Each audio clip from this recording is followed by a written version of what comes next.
సాంఖ్యయోగం. అర్జున ఉవాచ కథం భీష్మమహం సంఖ్యే ద్రోణం చ మధుసూదన ఇషుభిః ప్రతియోత్స్యామి పూజార్హౌ అరిసూదన. అర్జునుడు భగవానునితో ఇలా అంటున్నాడు: మధుసూదన, భీష్మ పితామహునికి ద్రోణాచార్యునికి ఎదురు నిలిచి నేను ఎట్లు పోరాడగలను? అరిసూదన, ఈ విరువురు నాకు పూజ్యులు కదా. మధువును రాక్షసుడిని సంహరించడం చేత శ్రీకృష్ణ భగవానుని మధుసూదనుడు అంటారు. శత్రువులు నిర్జించిన వాడు కనుక అరిసూదనుడయ్యాడు. అరిసూదన అని సంబోధిస్తూ భీష్మద్రోణులు శత్రువులు కారు కదా, మరి వారితో యుద్ధం ఎట్లు చేయగలను అని అర్జునుడు ప్రశ్నిస్తున్నాడు.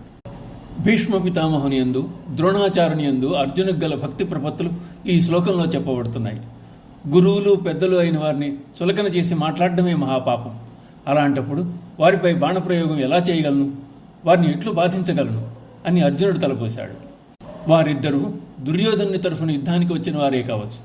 అయినా అర్జునుని యందు వారి ఏళ్ల ఇనుముటించిన గౌరవము, భక్తిభావం వ్యక్తమవుతున్నాయి. అంతకు ముందు కూడా ఉత్తర గోగ్రహణ సమయంలో విరాటరాజుకు సహాయంగా భీష్మద్రోణులతో అర్జునుడు యుద్ధం చేయవలసి వచ్చింది.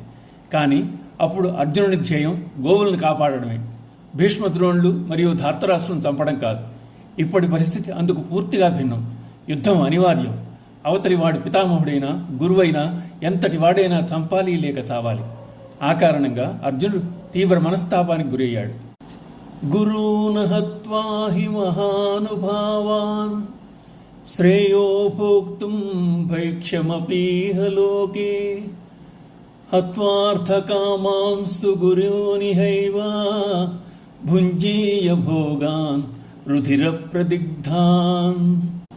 మహానుభావులైన ఈ గురుజనులను చంపడం కంటే బిచ్చమెత్తుకునైనా ఈ లోకంలో జీవించడం మేలు.